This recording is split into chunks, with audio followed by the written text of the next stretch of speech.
Hello. Are we live right now? I think we are. This is the first live stream I've done on this channel. Quite a long time.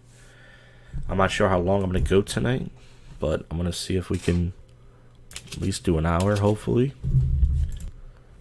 Now I'm looking at it on the screen right now. It looks like crap. The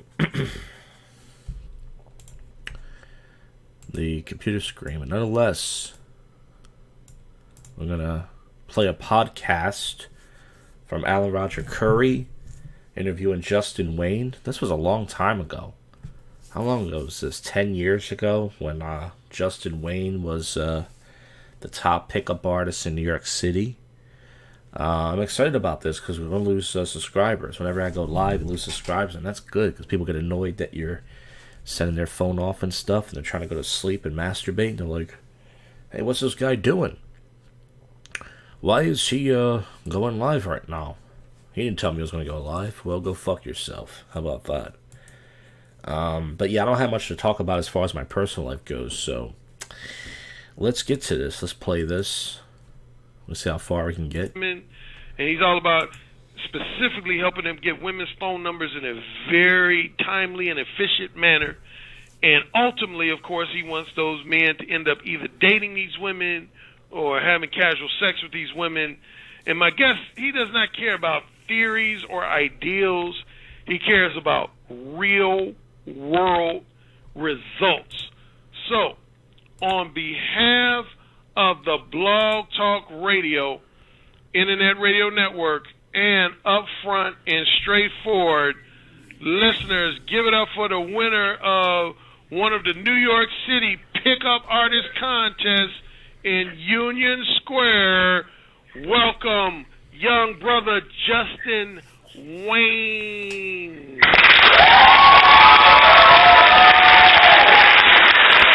Oh, man. Hey, what's going on, man? Brother Wayne? I'm doing good. Just enjoying Times Square tonight. Enjoying Times Square tonight? I bet you are, man. Yeah, Times Square, man, is a place that has it's just a lot of energy in that area, man. Oh, yeah, man. I actually moved over here for the summertime, just to, write my book. I'm working on this book called The Domino Effect, which is about the art of stranger approaching and stuff like that. So I just moved over here, and it's beautiful. It's a great spot for the summertime to really just come outdoors, enjoy myself. Great energy for right now. So, yeah. Okay, well, you just provided me with my first question, because when I've Googled you a couple times, that shows up next to your name, something about the domino effect. And if you could give me a few broad strokes about what that means, what that's all about, the Justin Wayne's domino effect. Well, the domino effect is when you pretty much approach women and you lie to them. You say you're on MTV, and you say that you're a hip-hop producer, Kanye West, and you pretty much just lie to women like this guy did. That's what you do. All right, cool. Well, yeah. So traditionally, the reason why I call it the domino effect is I just have to go back a little bit quickly. When I first started doing the stranger approach phenomenon, I already had some basic success doing social circle type of things, meeting girls through friends and school. So I already had success relative to like any other guy meeting girls in that kind of context. I wasn't great, but I was just okay. So when I started doing stranger approaching, there was some guys out before me at that time, and they had this big fascination about getting phone numbers and talking to girls for a very long time. And so I did everything they said. And again, I don't knock these guys because at that time, the field of pickup is still very young. It's very new. And it still is new. It's no more than 10 years old in terms of people really getting together and adding this body of work. Now, one of the reasons why I don't believe that Justin Wayne got a lot of women like he claims he did is because you watch his videos, he kind of looked like Beetlejuice from Howard Stern. He was not an attractive guy, not to say that matters, because there are white girls who will date any black guy for being black. But he talked really fast. He talked like a crackhead. He would be like, let's go to Jamba Juice. You know, he talked really nervous and really fast, and you know, I don't know. I don't believe it, but So, you know, at that time, you know, it was all about being social and getting a phone number. And at that time, that was a big feat for most people. So by the time I was doing all that stuff for a long time. I was getting a lot of phone numbers, but they weren't translating to anything beyond that. You know, it was the phone number, and most of the time, especially for attractive women, I won't see them again. So I played a very huge and unfair numbers game, which was really highly inefficient for the stranger approach. So the domino effect came in when I decided to figure out a way to minimize this workload and also get the girls. So one thing I noticed about the old methods, like chemistry methods, was that there was no real clear metric for any type of romantic escalations or, you know, or getting to the point. You know, it was all about talking forever.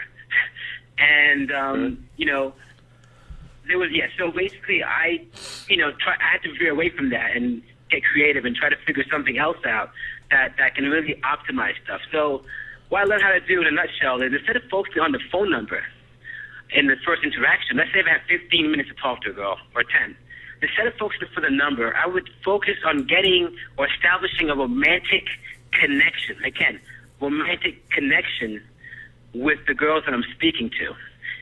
Now, this is, you know, easier, harder said than done sometimes, but that was the only way that I was definitely going to see the girl again. And not only see her again, but the dates will often end in a romantic direction. You know, at least some kind of, you know, kissing, some kind of romantic vibe. And that's when I, you know, really changed my approach. And I got better at doing the romantic connection until it got a lot more consistent in my life. So now I don't even go out that much at all like I used to. Like before I used to go like almost every day to practice. Now I can go like maybe twice a month and get more results than I used to when I was playing the phone numbers game, just putting a lot of girls trying to get numbers. So romantic connection is basically what a domino effect is about. Domino effect means establishing a romantic connection before parting ways.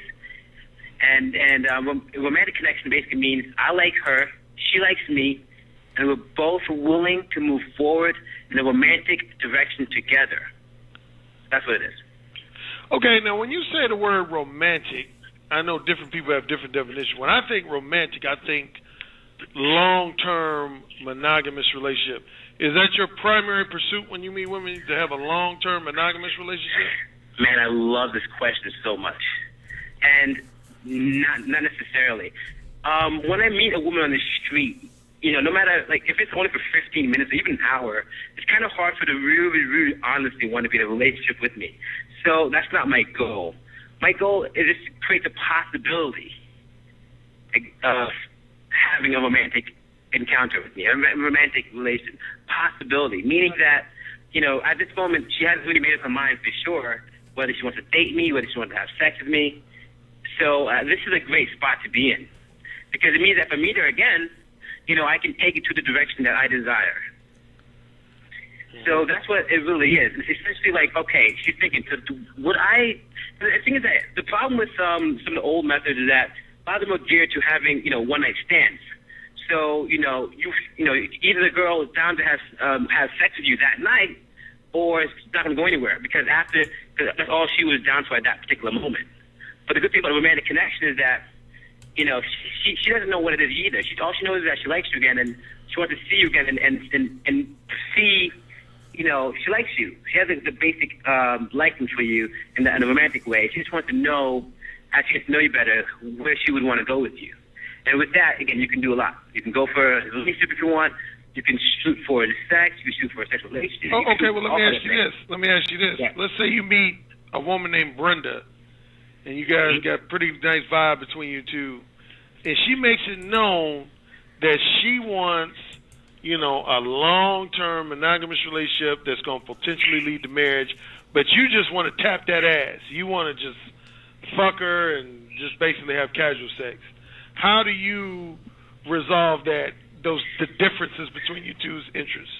All right, cool. If that happens, or it happens to me sometimes as well, and when that happens, I basically, let's rewind. A lot of times, like if I meet her on a date, let's say I met her for 15 minutes, I doubt that she'll tell me that in the first 15 minutes. Let's say if I meet on a date now. She tells me that in a date. I do a lot of stuff beforehand to prevent this stuff. I'm more kind of preventative kind of guy as opposed to like, say trying to do it on the spot. So I would always communicate. Wait. Time out. You said you're a preventative? Yeah. What does that mean? So it means that, there's band-aid solutions, there's like the cure, right? So instead of waiting for her to say this to counter it, I can do it way beforehand by progressively letting her know, give her a hint, getting stronger and stronger, that I'm a man who likes a lot of other women. I even document this. It's one of my most... By the way, if you watch his approach videos, he doesn't even do that. He pretty much tells me he wants to take them to Jamba Juice. The only thing he says is, hey, I like your style. You got an RT vibe. Want to go get some Jamba Juice?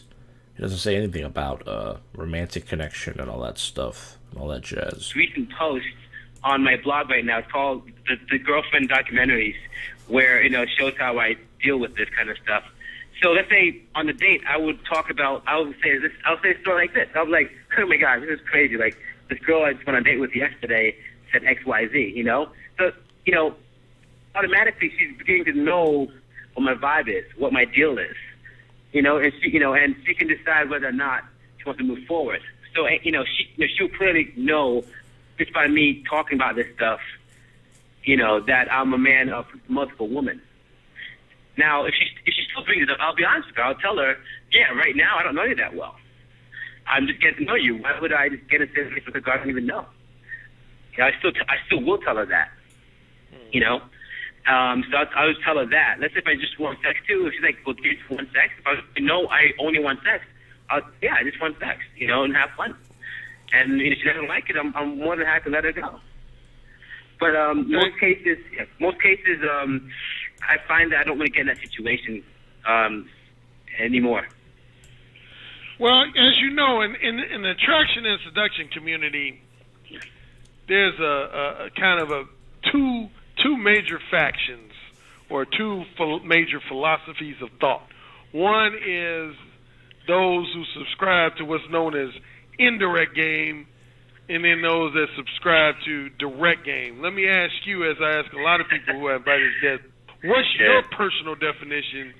Not thinking about anybody else's definition, just yours.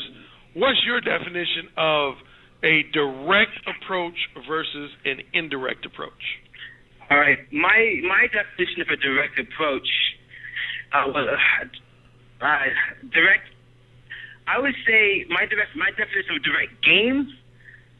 There's a difference between direct game and direct approach. I would say that direct game is basically when you talk to a girl and at some point, she knows your intentions that you like romantically or like her sexually, right?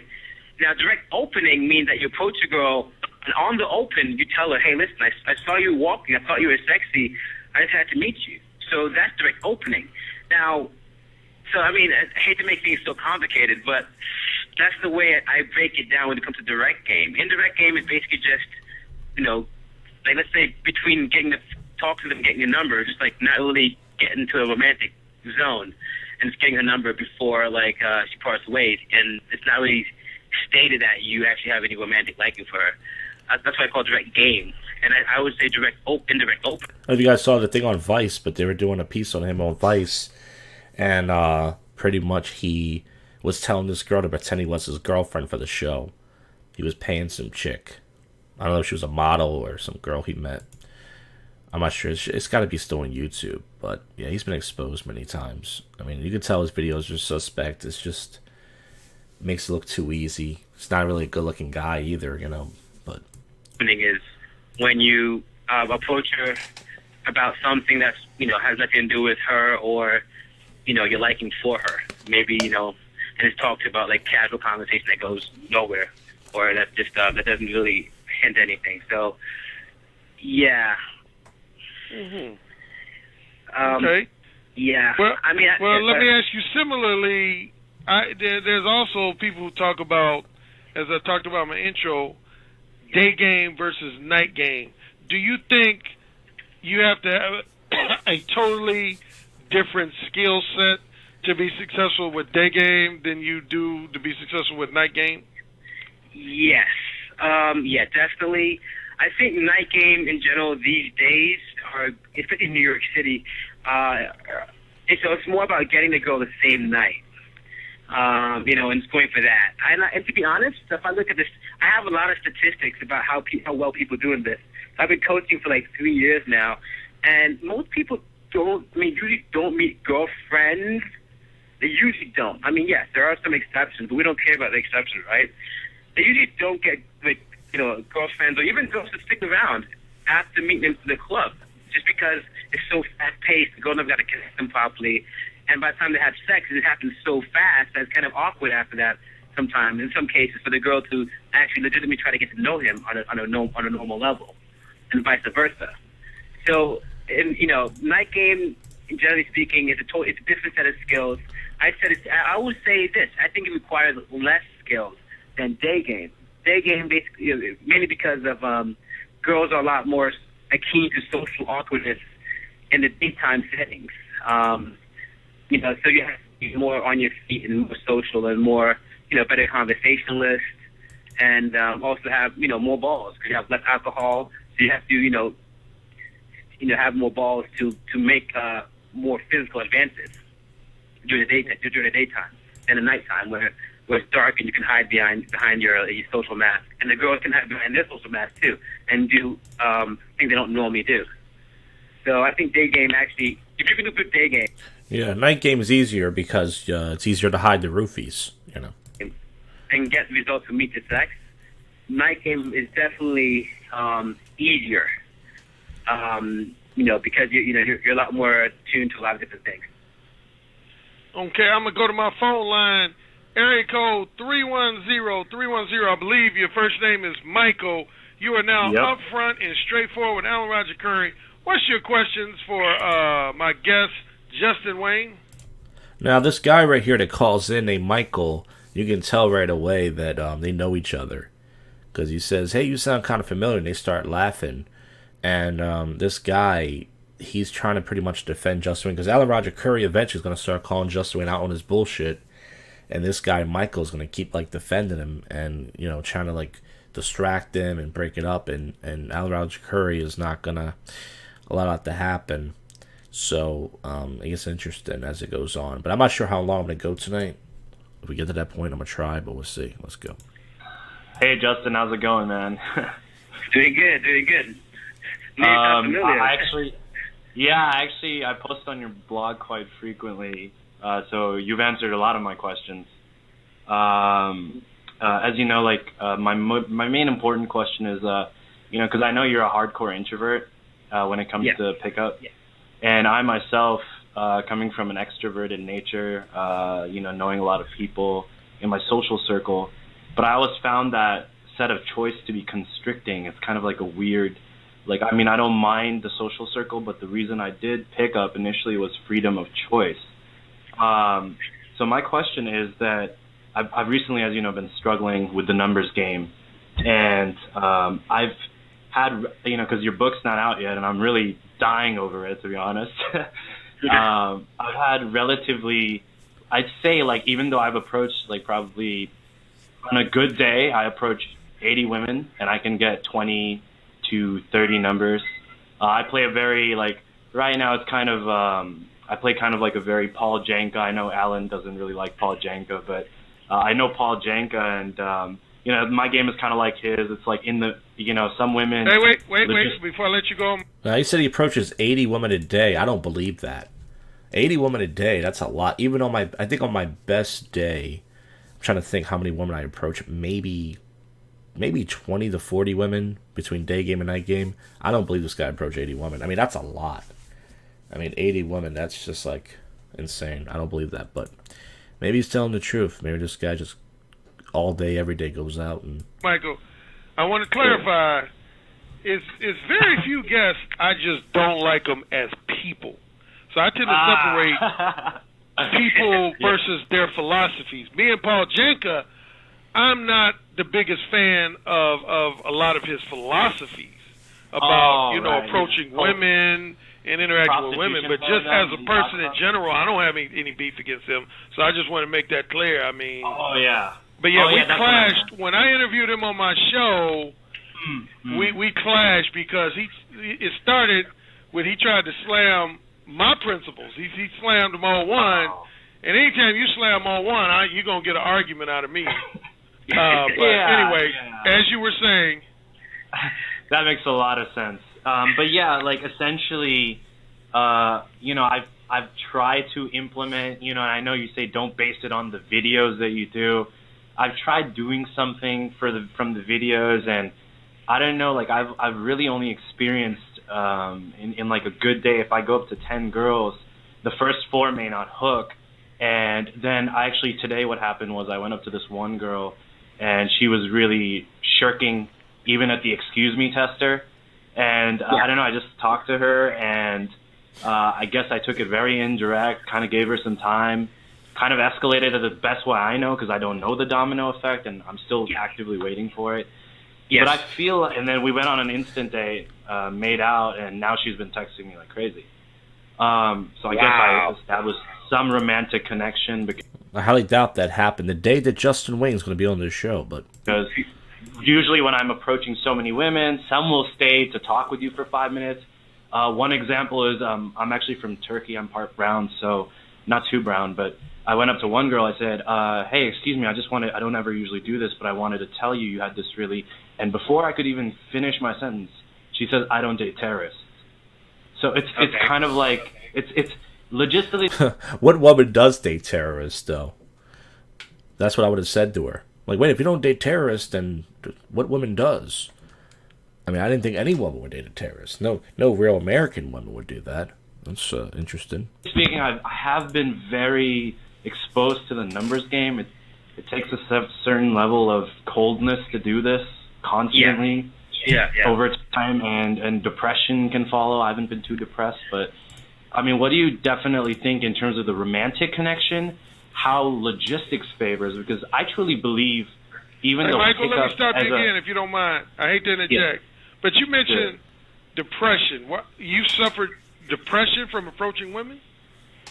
Yeah, very much so. Why do you think that is? It's not. Well, usually when a man suffers depression from approaching women, that means he's approaching really ugly women. He's getting rejected. Same thing happened to me. Like I say, you lower your standards so low, then once you get rejected by these fucking pigs, you're like, fuck this shit. I'm gonna cut my dick off, you know? Anything like, because I'm a very extroverted guy, and so, you know, when you're in a social circle, you're not usually exposed to, you know, because as Justin Wayne says, and I really believe this, and a lot of his core teachings I vibe with on like such a personal level, is that you're always coming from the stranger. So it's not a healthy aspect to condition your mind to constantly be coming in as a stranger. Even as an extrovert, someone who can strike up a conversation with anyone, it's really unhealthy, because as a stranger, people are automatically looking at you. Your value's inherently lower when you're approaching. Some people are off-put. It's just, I feel like constantly being conditioned to it.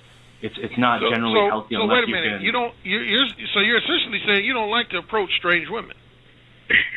No. I mean, this is what I like to do, but obviously. Okay, you're saying you like to approach strange women, but you like doing it, but you get depressed as a result of it. Absolutely, because you're playing a numbers game. It's very much, you'll have a great interaction. I'll tell you one.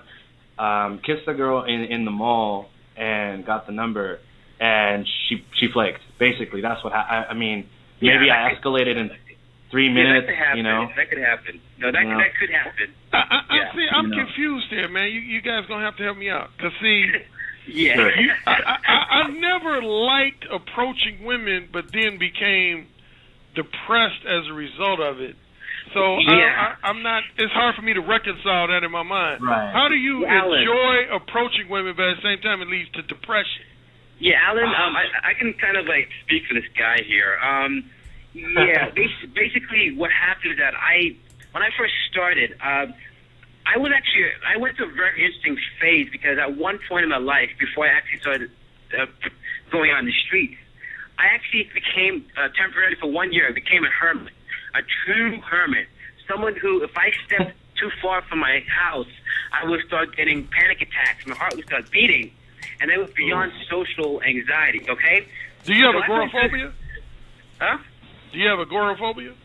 Well, I don't have anything now, but at that point in time, for a year, I had the hermit, right? I didn't diagnose it either.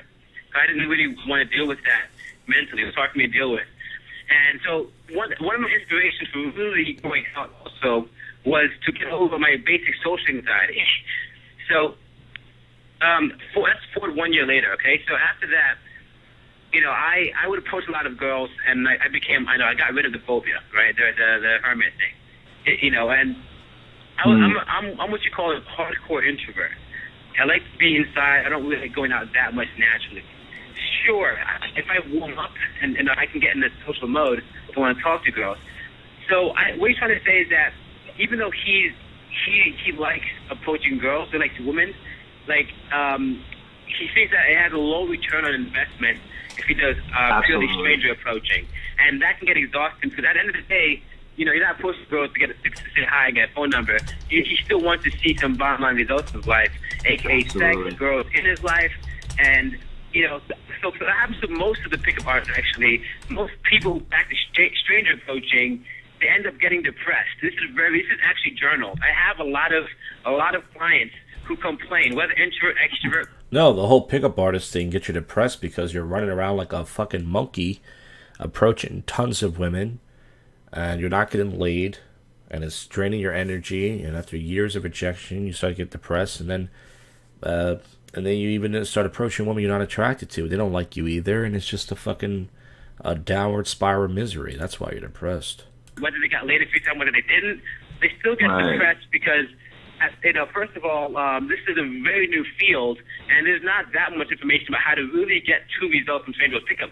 Secondly, most of the pickup gurus don't prove the results either, so they could be lying. Well, let me ask you this.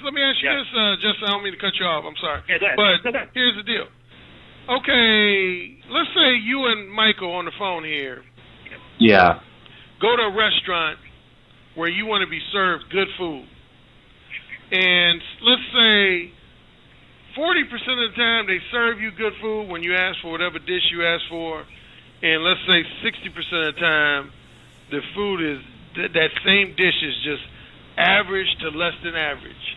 How do you two feel like you can improve the results you get from that restaurant? I think in that analogy, we're assuming that, in terms of the restaurant, we're going up to women and we're asking, something of them and we're expecting a certain outcome. I think the important thing to realize is even though I got depressed from playing the numbers game, and Justin knows this, even as an extrovert, when you go up to women, your goal is not, I think the term pickup artist is such a terrible term because it essentially, it's painted in such a bad light in the media as someone who's going just after sex or something like that, where really it's just about the connection with women. But obviously we don't expect like a certain outcome, but at the end of the day, as humans, we tend to backwards rationalize our results, and that's all we have at the end of the day in terms of the truth of, going up to someone, trying to make a connection and meeting someone new. Obviously, like if you go to a restaurant, you get like a dish, and the dish kind of sucks. Well, that's just stuff that's out of your control at the end of the day. There you go. You see, you said the line I was looking for. And I know there's going to be some things you believe and Justin believes that are going to be somewhat different than what I believe, but I guess where I personally have a problem when I listen to certain things that people say. Yes. I get asked a lot about quote-unquote results, and what I tell guys is never attach yourself to results that are out of your control. Right, well, yeah. If you're talking about, say, improving your physique, that's in your control. You have control over whether you get down on the floor and do some push-ups or whether you go outside and jog. Yeah. That's totally under your control. But have you two ever heard of Stephen Covey, who's writer of the 7 Habits of Highly Effective People? I guess no. Well, pickup artists will tell you not to worry about results because they know you're not going to get much. They'd say, yeah, don't worry about results, man. Just go out and do this stuff. And but you're like, but the whole point I'm paying for this shit is to get results. And if I'm not getting fucking results, then what are we doing this shit for, man? you know. Well, there's a guy named Stephen Covey. He wrote this book called The 7 Habits of Highly Effective People. I'm a big fan of his.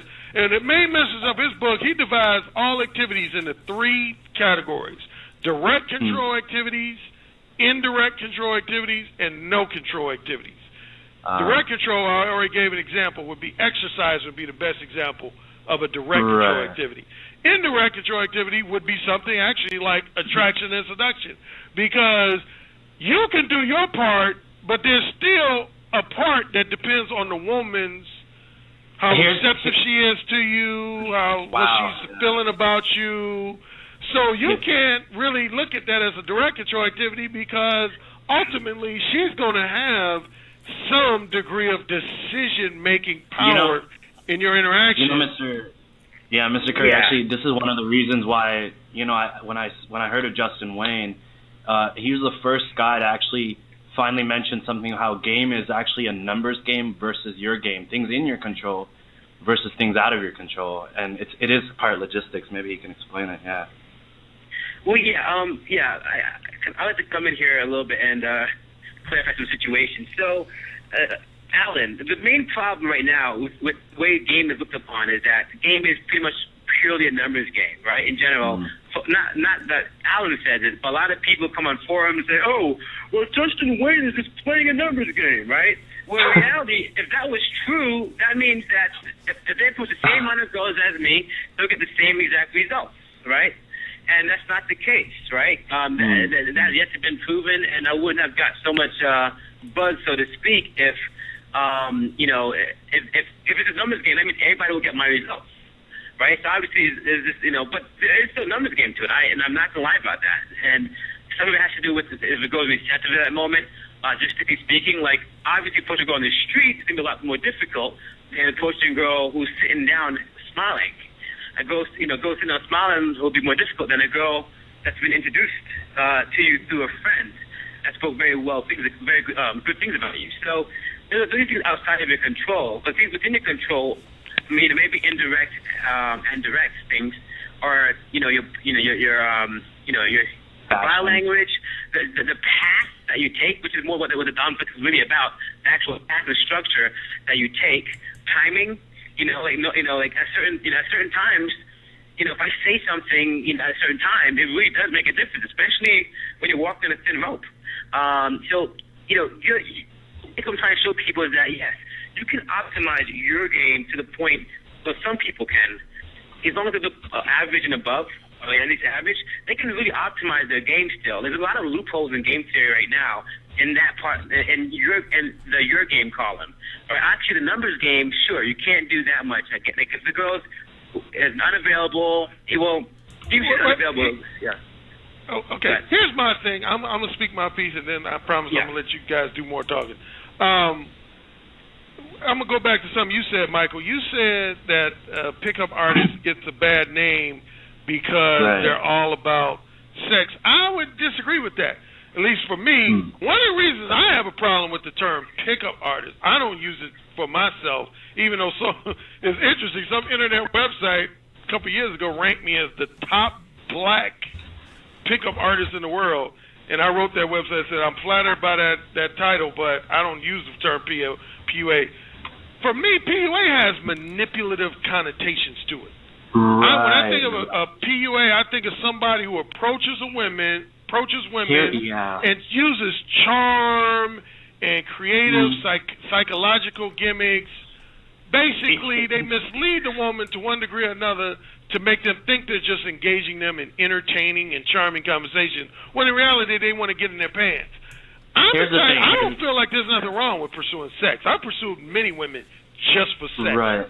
The difference between me and probably 98% of the guys out there is that I'm bold and upfront and straightforward about it, which is where the title of the show comes from, upfront and straightforward. I let women know. I've gone up to women literally and told them, hey, the only reason I approach you is because I want to fuck you. Seriously, I've told women that. I've looked them dead in the eyes and said, the only reason I approached you just now is because I want to fuck you. I don't want to date you. I don't want to have a relationship that's going to lead to marriage. I don't. Mr. Curry, that's awesome. See, the thing that gives me the ammunition to be that bold is because. Yeah, you got to be careful doing that, though. You say that to an underage girl, you say that to some feminist woman, you go to jail. That's assault, brother. Rejection, I just don't give a fuck. Now, a lot of people give a fuck, and I'm not going to criticize those who do give a fuck. I don't give a fuck about rejection. All I care about is letting a woman know what my true desires, interests, and intentions are. Right. If they choose to reciprocate my desires and interests, of course we're going to fuck. If they choose not to reciprocate my interests, I'm going to say, hey, it was great meeting you, and, you know, you take care. And but, yeah, I've never, ever gotten depressed approaching women, so that's the first thing you said that just struck me, because I can't relate to that, because I love, even the times when I get rejected, as weird as that may sound, I still love approaching, I like the experience of approaching women. Yeah, it's not to say because I got depressed, I hate it, I'm sitting here cutting myself or anything like that. It's just at the end of the day, when you're, you know, texting, you're doing phone game because you didn't do that romantic connection, as you know, Justin would phone game before parting ways. I mean, you guys remember my video on phone game, right? Phone game. I remember I actually believed that at one point, so I can't really make fun of this guy. It just sucks when you're brainwashed by this shit. You believe anything these fuckers will tell you. Now it's just so blatantly Wait, obvious. he advocates what now? I didn't hear that. Say that again. He advocates the romantic connection before parting ways. Oh, the romantic. Okay, yeah, he said that. Yeah, and I just know now which ones will be flake, and I just delete their number right after. I don't even bother even texting them at this point, because I just know what I'm doing is not working, because the end result is, you know, it's a real numbers game, 50-50. I want to interject here too. So basically, Alan, you said that you know, and I'm speaking from purely a scientific state of mind. I only care about just finding the truth. So there's no kind of like negative emotion within me. I might ask a few questions to Alan that may, you know, challenge certain things that you believe in, right? And I think this is great for the radio show, anyways. So when you talk about not getting depressed from getting rejected, right? The reason why a lot of guys are getting depressed from getting rejected is not the fact that they got rejected. It's the fact that they do what you call mass approaching, day in, day out, to acquire these skills, right? And just to act within mass approaching and getting like a lot less than they actually anticipated, a lot less results, sometimes no results virtually, or not the type of woman they want. You know, it's a lot of work for a guy to wake up in the morning, after work, okay, I'm going to approach a lot of random women on the street in a very social awkward situations and try to make it work. And then, so that creates depression. It's not the fact that they got rejected once or twice or a few times. It's the fact that they're not getting the bottom line results that they want after doing mass approaching and really putting themselves out there day in, day out. So my question to you, Alan, when you say results, you're saying, in other words, they're not getting any pussy. Yeah. Okay. So my question to Alan is or for different pickup artists, it definitely is like, you know, some can go out and for a relationship. It's at the end result, they're not going and thinking, okay, I don't go and thinking, oh, there's a girl at the corner of Starbucks, God, I want her pussy. I never go in thinking that. And to be honest, by the 50th time you do it, it's called momentum, and you truly become indifferent to it. And I think that like where the depression comes from is just you're not getting the connection you want with people, you know. Yes. I think.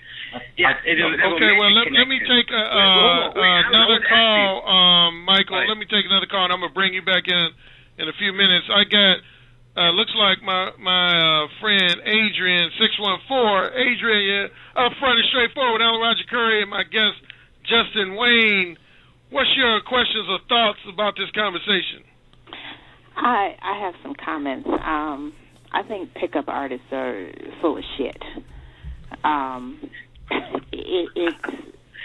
It's a game. Anybody who feels that they need to study or perfect their craft of picking up women is full of shit. You need to be yourself. Ugh. You need to go after that woman. You need to go talk to that woman and tell her what you want. Don't play a fucking game with her. And if the same stupid bitch wouldn't say that if some guy she thought was a hunk was doing all this shit. If he was doing all the pickup artist stuff and doing all the lines, she would call him out on it, but she would eventually give in and suck his dick. And then she's saying that, just go talk to her and be yourself. Being yourself doesn't work. That's why a lot of guys lie and trick women and stuff, because it just doesn't work. Only works if you're already good enough. And apparently most guys aren't good enough. You twat. That's what they're doing, and that's what, they're putting feathers in their cap. I think Michael Justin Wayne in the chat room said, he's been a pickup artist for 5 years, and he's had sex with over 30 women, and he's proud of that fact. That's bullshit to me. Yeah. Why, you got a criticism against him having sex with 30 women? Who, what? I'm talking to Adrian. Who said that sex with 30 women, by the way? He's had said that. 30 women. The criticism is that he's bragging about being a pickup artist, and this is how he's got to have sex with 30 women. If you're going to have sex with 30 women, then you need to do it on your own merits, not because you're trying to bullshit some woman into having sex with you. Okay. Well, given that criticism, I have to ask you, Michael, when you've had sex with 30 women in the last 5 years? No, in the last year and a half. In the last 18 months? Yes. Wait a minute. Okay, Michael, you've had sex with 30 women in the last 18 months. Yeah. And here's the thing. You're probably you got depressed? I'm not really getting that now. Okay, I want to really clarify. Why would you ever be depressed if you've had sex with 30 women in 18 months? So that means the guy got good results. If he had sex with 50 women in 18 months, a year and a half, that means he was getting laid quite a bit. But he made tons of approaches, though. So imagine he fucked a lot of pigs. But nonetheless, he got results. I guess he just didn't get the results he wanted. That was the problem. I really want to clarify. I want to clarify one thing, okay? Okay. Obviously, we get into this for choice. Most men, most women that I know, most of my friends in their social circle, they settle for people that they're not even fully in love with. I mean, this is a real sad fact of reality. Some women, logistically speaking, they don't have better options, and they settle for Joe Schmo. And then when you ask them, why'd you do that? They're like, oh, no, I love him. So for me, as a pickup artist, it's for choice. And I think she said, pickup artists are full of shit. I told you, I hate that term. Because what newbies do, and I'll tell you, they get into this. And Justin, we both did it. It's essentially where you follow this exact method like a robot. You execute like negs. You insult the woman. I mean, this was the original method. You insult the hot one. You roll off. You tell a fake story it was really bad. And pickup is not, it's never been, one guy made it. Again, let me ask you again straightforwardly. You've had sex with 30 women in 18 months, and you said you get depressed over approaching women. Please explain that to me. Hold on. I want to interject here. Michael, are you saying that you're not satisfied with the quality of those 30 women that you've slept with? Okay. The ones that I'm getting are way below. I'm just being honest. It kind of sounds bad, but if they want it, and even if they're not of my quality standard, I'll still maybe. It's not I'm not okay, I guess I'll just do it anyways. There is some feeling there when I go in for the approach, but necessarily speaking, in terms of personality, personal, if we're clicking as two people, it's not there, and things happen, and then you. Yeah, I mean. So you're sleeping with women that are below your standards.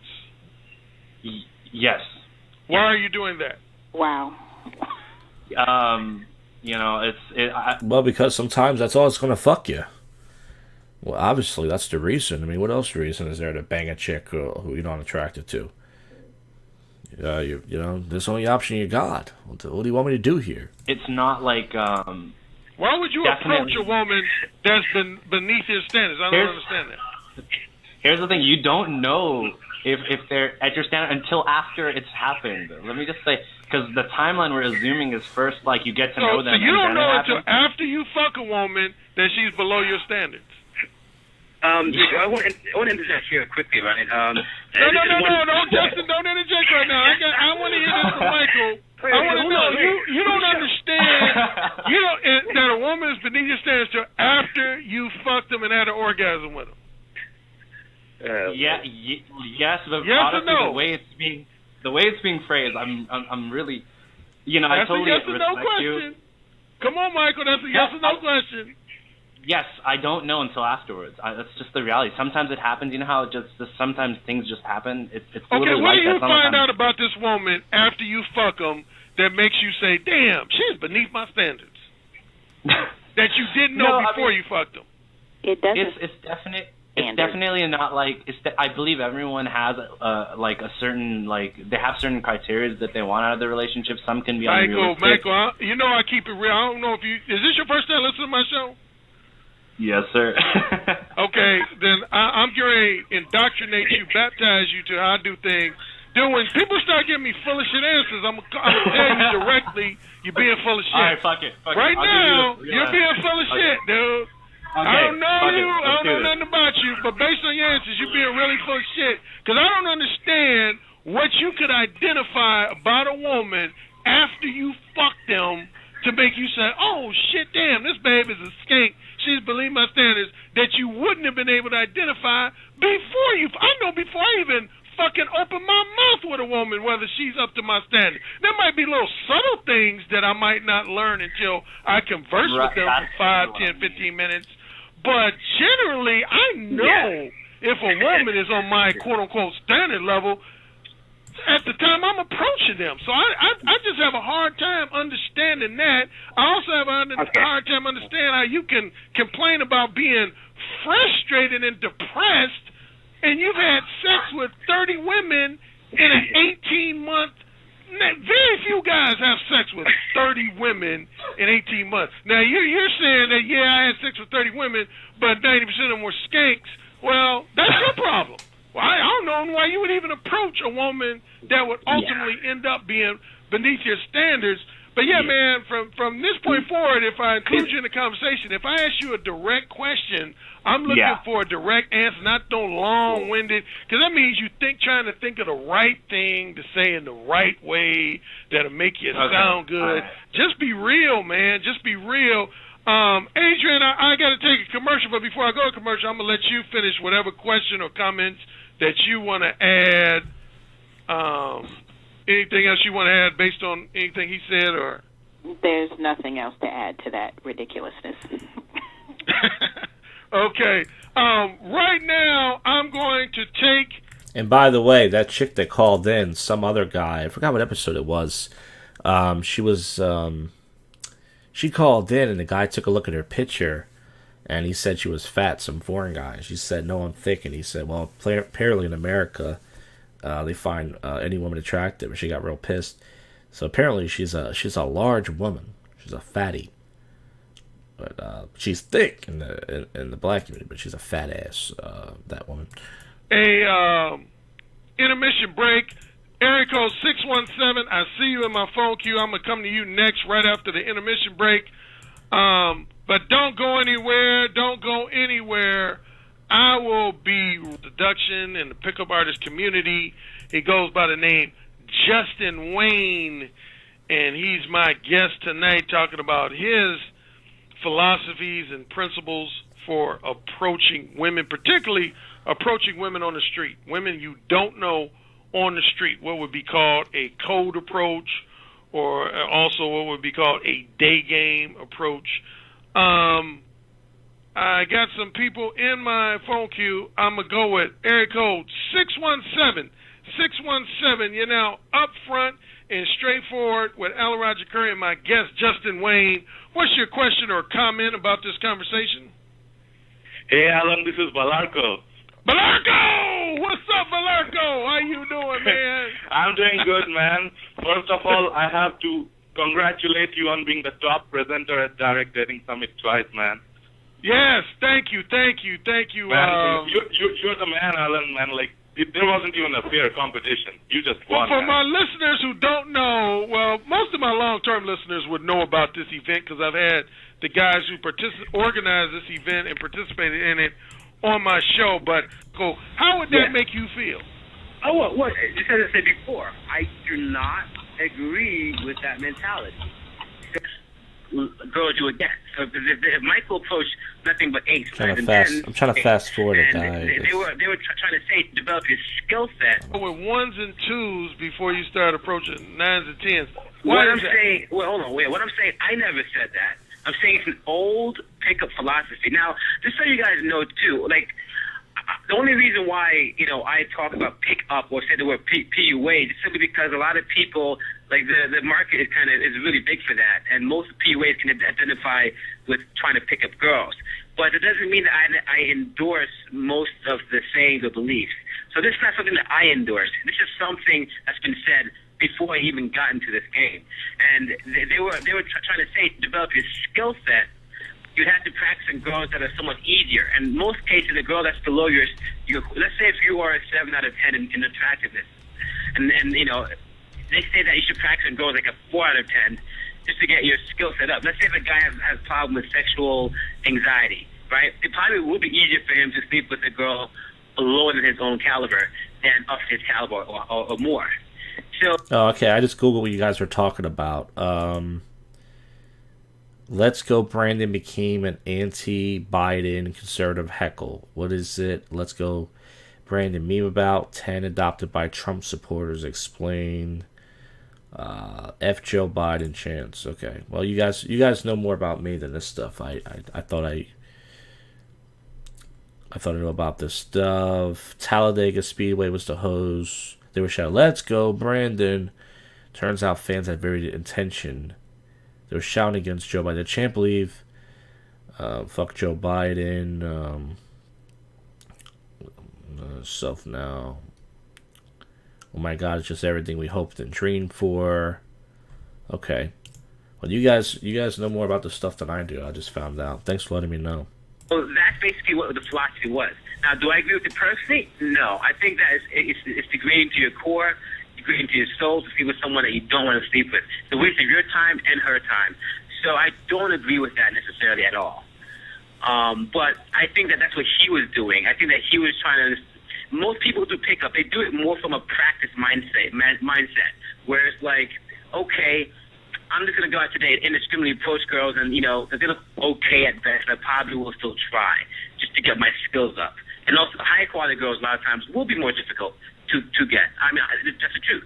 If you approach the higher the quality, the less girls you would get. So if Michael approached nothing but 8s, 9s, and 10s, so to speak. Okay, Justin, let me ask you this question. But I've heard dating coaches say the opposite.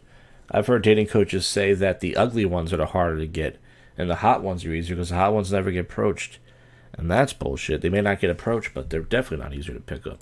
And Belarco, I'm going to get back to you in a second. But let's say there was a group of women, right, that called themselves the Gold Digger Club. Matter of fact, I interviewed a woman who was a self-proclaimed gold digger on my show, but that's another story. Let's say there was this group of beautiful women that called themselves a Gold Digger Club. And they said, women, what we're going to do is go out today, and we're not going to approach any men that we genuinely interested in. We're just going to approach some men to get practice on taking their money. And this woman comes up to you and acts like she's really interested in you. She's putting on that feminine charm and that sex appeal, and she gets you to take her out to dinner.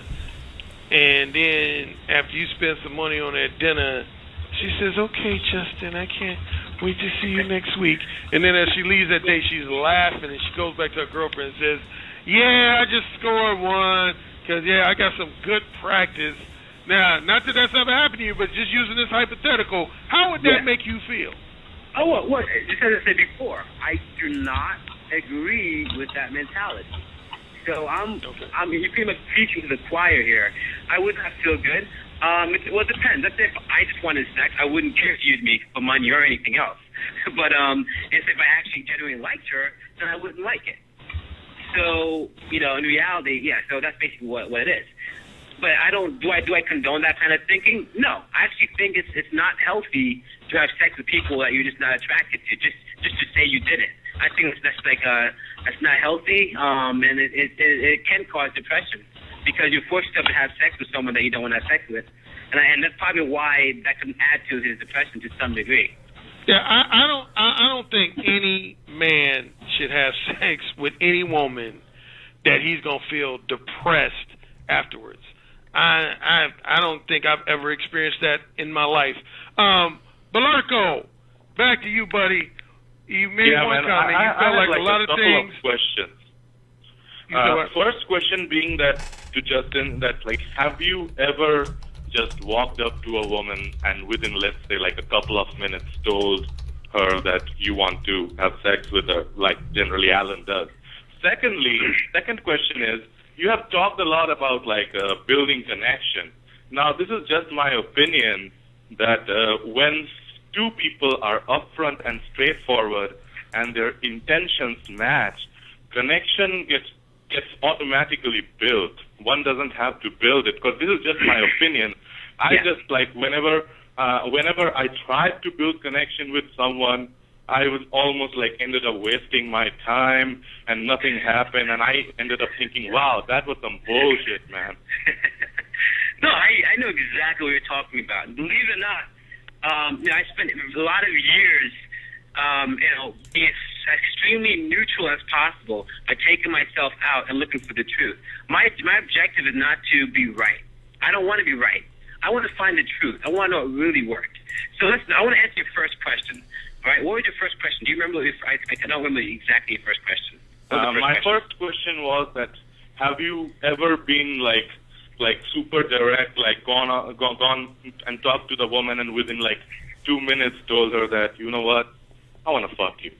Oh yeah, Anybody who knows me I have videos of me doing that successfully. There's a video if you Google Justin Wayne direct versus indirect game. It's a video where it's a video product I worked on called Adventures of Justin Wayne Volume 1, where they record us and you see me doing different styles of game and still getting the same result in the end, right? To prove that there's a way to this. So I decided to put my money where my mouth is and prove to people that that you can go direct or indirect. So in that first video, I approached a girl and I said this. I was like, she was walking and I said, hey, come here. She came to me to find out what I had to say, and I told her, I said, I just saw you walking or whatever, and I thought to myself that you were very, very sexy. And despite the fact that I'm totally trying to get in your pants right now, I just thought that was something, right? Some shit like that. And that was very bold, and I've done it a lot of times before. And there's times for that. There's times where that works nicely. But there's other times where if I did, and no disrespect to Alan, I think I love your whole mode one. I love it especially in the relationships or any kind of relationship development. I love the mode one philosophy in general. I think it's great for avoiding manipulation, because if you know what you want, you're not going to veer away from it. But I think for the initial approach, I do what you call a tester. I mean, sure. If I go approach a lot of girls and say, I think you're sexy, what ends up happening most of the time, I end up playing huge numbers games than when I adjust things a little bit in the beginning. This is the beginning. That's what I've noticed. In terms of results-wise, I've done both. I've done indirect, I've done direct, I've done a mixture. And, if I only go direct all the time, for the type of girl I like, I noticed that I end up playing a huge numbers game, and even though I don't waste time on one particular girl, I end up wasting a lot of time in general as the numbers increase of me approaching another girl. She's like, no, thank you, I have a boyfriend, sorry. So I used to do that for a while. Wait, I'm confused. Okay, when you think about the times you've approached a woman and directly told her that you wanted to have just short-term, non-monogamous sex with her, and then the times where you were more indirect, where do you feel like you gained an advantage by being indirect? Okay, so there's something that I really strongly agree with, okay, called plausible deniability, right? So, social conditioning does play a factor in how girls respond, right? I find that sometimes, I find that if I approach a girl sometimes and she's not receptive at that time or in that kind of zone, and I go direct, a lot of times all she does is size me up quickly, All right, guys, I'm going to, I know it sounds weird to end right there, but I'm going to end the stream right there because I'm tired. I started the stream way too late. I wanted to do it 2 hours ago to try to do this whole thing, but there's an hour or so left of this podcast, and it's not important. This is something I heard a long time ago. I just wanted to do something different for the channel because I don't have much to do. But, when I used to go live many years ago, when I first started the channel, I remember I used to have 30 to 70 people in here, and now I'm lucky to get a couple people because this channel is very dead and inconsistent. But thanks for hanging out, watching the live stream. This is like an experiment, just fucking around. I went live in a while on this channel, or posted anything on this channel. I know it's been a month or so. Like I said, I have not much really anything going on, much to talk about. But thanks for watching. Thanks for hanging out. I'll do a part 2 maybe next week or something. I'll finish this podcast thing. If you guys are interested in it. I don't think anybody's really interested in it. But